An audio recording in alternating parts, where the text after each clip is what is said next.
Oi, turminha! Nossa aula de geografia, é isso aí.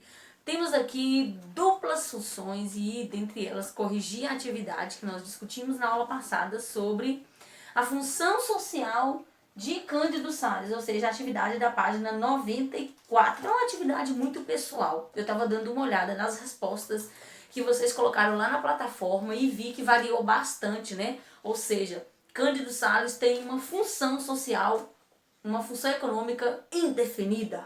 Oh, grande problema. Mas, bom, nossa cidade, ela é uma cidade pequena, né?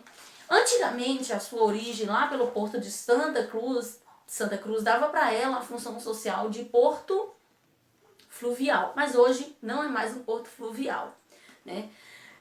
A nossa cidade também, ela já foi muito famosa pelas plantações de mandioca, o que poderia ser classificado como agronegócio, cidade de agronegócio. Mas hoje nós já perdemos essa importância no que diz respeito à agricultura, ao plantio da mandioca. Mas e aí, o que gera dinheiro para a nossa cidade? Bom, o que gera dinheiro para a nossa cidade hoje é a prefeitura. A prefeitura é a fonte de emprego hoje na nossa cidade. Eu não posso dizer que o comércio, porque o comércio nosso ainda é um comércio muito pequeno. Poucas pessoas dependem, o comércio nosso é pequeno. Mas tem a sua importância, né? Então nós temos aqui hoje mesmo, a economia da nossa cidade, ela é voltada para a prefeitura. Então ela seria mais ou menos o que nós poderíamos chamar de uma cidade política administrativa, mas apenas aqui da nossa área, tá bom? Da nossa área, e não a nível nacional, apenas da nossa área. Mas fique à vontade para as suas respostas aí da página 94, fiz apenas as minhas considerações. Hoje mesmo nós queremos falar sobre hierarquia das cidades. E eu estou trabalhando o conteúdo da página 95, 96. É um conteúdo muito extenso, muita informação num cantinho só. Então, atenção! Pegue o seu lápis, ou o piloto, ou seu marcador, porque nós vamos estar grifando alguns tópicos importantes, tá?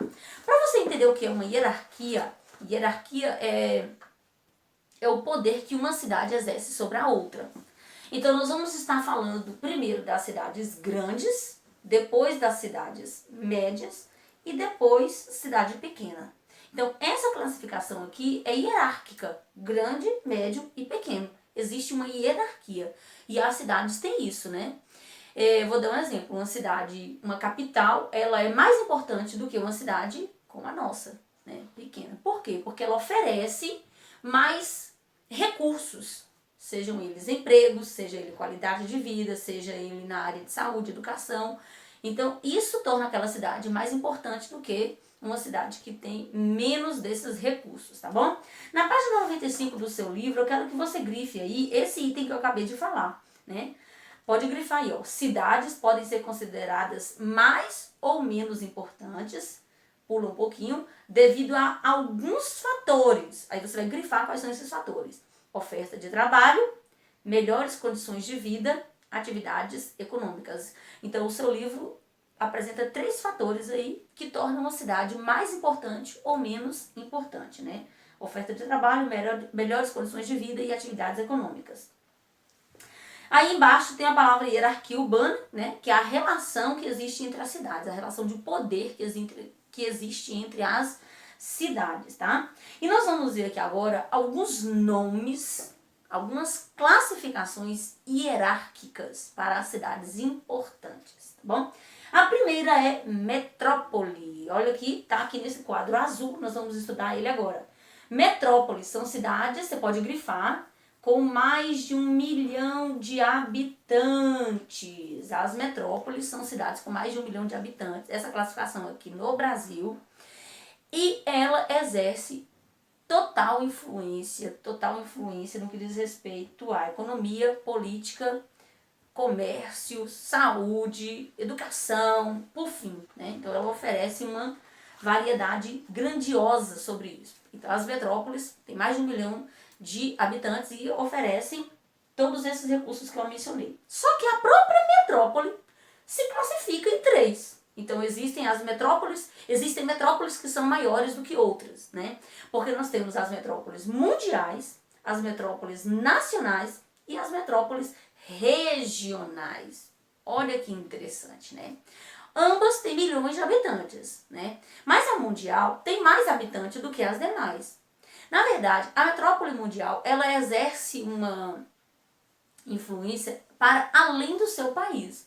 Aqui no Brasil, nós temos, por exemplo, duas metrópoles mundiais, que é São Paulo e Rio de Janeiro. Essas cidades, elas exercem influências em outros países, né? Então, outros países são atraídos pela economia de São Paulo ou pela economia do Rio de Janeiro, né? Além da economia, outros aspectos como atividades intelectuais, oferecimento de escolas, faculdades, por exemplo, tá bom? Então, é uma metrópole mundial. Outro tipo de metrópole é uma nacional. A metrópole nacional é aquela que tem mais de 1 milhão de habitantes, mas ela só exerce uma influência aqui dentro do próprio Brasil. Exemplos de metrópoles nacionais, nós temos Salvador, que é a nossa capital, que é uma metrópole nacional. Nós temos Belo Horizonte, que é uma metrópole nacional. Nós temos, deixa eu ver aqui no seu livro, Recife, Fortaleza, Brasília, a capital, exerce uma influência aqui dentro do próprio país, tá? Então ela não tem influência exterior, apenas dentro do próprio país.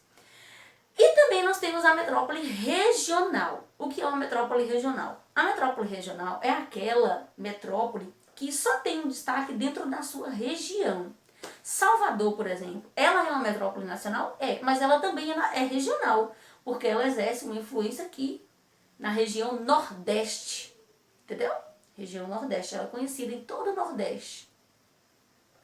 Então, isso é uma metrópole de influência regional, tá? Outros exemplos, então nós vimos aqui 3 tipos de metrópoles, tá? Abaixo das metrópoles, nós temos as capitais regionais, tá? O que é uma capital regional? Quero que você grife no seu livro aí. Capital regional são capitais ou outras cidades, você pode grifar, tá aqui, ó, capitais e outras cidades que influenciam cidades médias e pequenas, tá? Exemplo de uma capital regional, Salvador.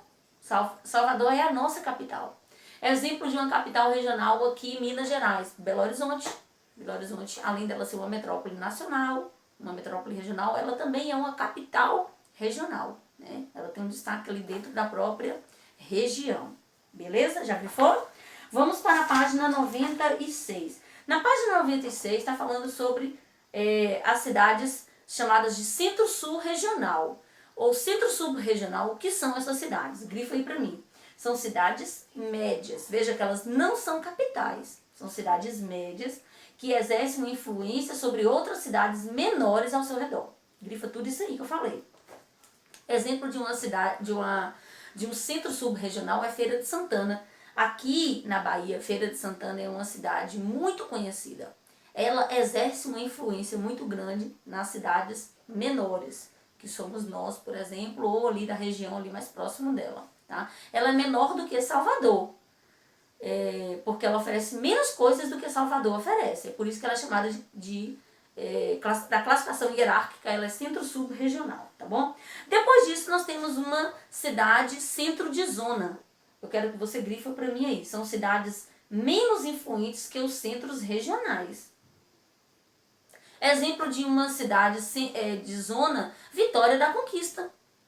Vitória da Conquista, ela é menor do que Feira de Santana. Então veja que nós temos aqui, ó, Feira de Santana, depois Vitória da Conquista, que é um exemplo de centro de zona. É o centro da nossa área ali, da nossa região ali, tá bom? E por fim nós temos o centro local, a cidade centro local, você pode grifar aí, são cidades brasileiras consideradas pequenas, e o IBGE considera uma cidade pequena aquelas cidades que têm menos de 10 mil habitantes. Eu sei que Cândido Sales, ela tem mais de 10 mil habitantes, nós temos aproximadamente 30 mil habitantes, só que contando com todo o município, mas a cidade mesmo, a sede, ela fica aproximadamente aí nessa média de 10 ou 15 mil habitantes aqui, sede, aproximadamente, viu, gente? Então, uma cidade de centro local é Cândido Sales. Ela é uma cidade pequena, né? Essa cidade pequena, ela depende das cidades médias, como Vitória da Conquista, onde nós classificamos como centro de zona. E cidades como Feira de Santana, então veja a hierarquia. Cândido Sales, Vitória da Conquista, Feira de Santana, Salvador, metrópole, capital regional, metrópole regional, também ela é chamada de metrópole nacional, e nós temos São Paulo e Rio de Janeiro, que são metrópoles mundiais. Tá vendo? Isso aqui é uma hierarquia das cidades, né? Eu comecei da menor até chegar na maior, tá? Ou seja, as menores têm pouco a oferecer e as maiores têm mais coisa a oferecer. Exemplo dessa classificação de hierarquia urbana aqui partindo de Minas Gerais, que eu dei um exemplo aqui da Bahia. Nós podemos dizer aqui, por exemplo, que Divisa Alegre, nossa vizinha aqui, ela é um centro local, pequenininha, centro local. Divisa Alegre, ela depende, por exemplo, de Teófilo Otoni, que é uma cidade um pouco maior do que ela. Teófilo Otoni depende de Valadares, que é o centro subregional. Valadares depende de Belo Horizonte, que é uma capital regional, ou metrópole regional, ou metrópole nacional. E Belo Horizonte depende das metrópoles mundiais, que são São Paulo e Rio de Janeiro. Então, classificação hierárquica, e a gente pode fazer isso em qualquer área. Eu estou dando o exemplo dessas cidades aqui, porque são as cidades próximas de onde nós estamos. Mas é interessante que você pratique isso com outras cidades que você conhece. Veja o tamanho das cidades e vá comparando quem é maior, quem é menor, e classificando nessa hierarquia. Desde a metrópole mundial ou global, até a metrópole nacional, regional, capital regional, centro subregional, centro de zona e centro local. Nós vamos fazer uma atividade no caderno para estar dando uma reforçada nesse conteúdo, porque é muita informação mesmo para a gente aprender, tá bom? Lembrando que no Brasil nós temos um pouco mais de 5.000 cidades, 5.570 cidades, e dessas 5.000 cidades, a maioria é classificada como cidade pequena, tá? A maioria é pequena. Então, poucas são cidades grandes ou médias, tá bom? Vamos lá? Vamos então responder a nossa atividade no caderno que está postado aí na sua plataforma. Um grande abraço e até a nossa próxima aula.